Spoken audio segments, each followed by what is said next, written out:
Venezuelan President Nicolás Maduro announced on national television that his government is deploying both military forces and civilian militias to 284 so-called battlefront locations across the country.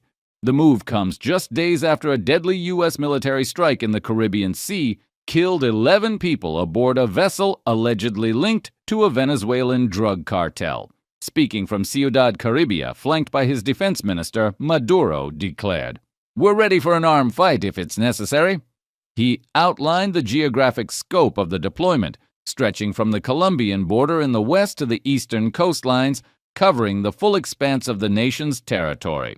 Maduro described the action as a defensive measure meant to prepare for any aggression.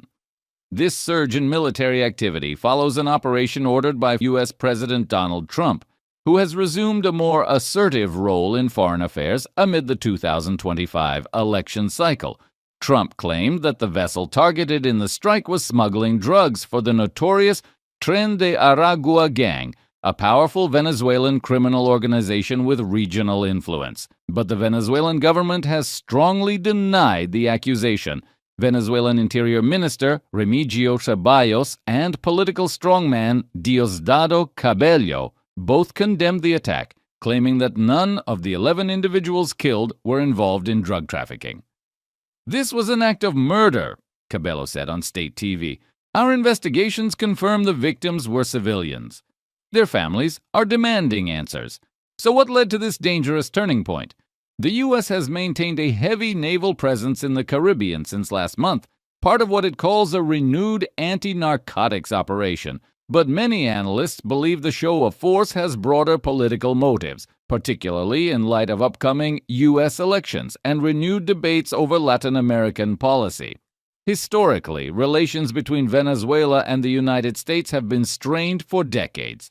The collapse of Venezuela's economy under Maduro's socialist government, combined with widespread human rights abuses, drew multiple rounds of U.S. sanctions. These measures isolated Caracas from the global financial system and fueled a humanitarian crisis that displaced millions. Maduro's government, however, has remained defiant. Bolstered by support from Russia, Iran, and China, Venezuela has resisted U.S. pressure and recently begun to rebuild key economic ties through oil deals and illicit trade. The announcement of 284 internal battlefronts marks a significant shift, a pivot from purely political resistance to overt military mobilization. The term battlefronts itself is raising eyebrows. It's a militarized term that suggests anticipation of external attacks or internal insurrection.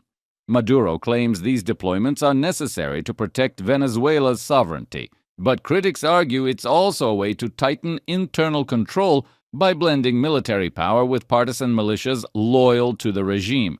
The U.S. government, meanwhile, has released few details about the strike. President Trump's message was blunt. "Let this serve as notice to anyone thinking about bringing drugs into the U.S. Beware." But without further evidence, international observers are questioning the legality of the operation and whether the strike was based on verified intelligence.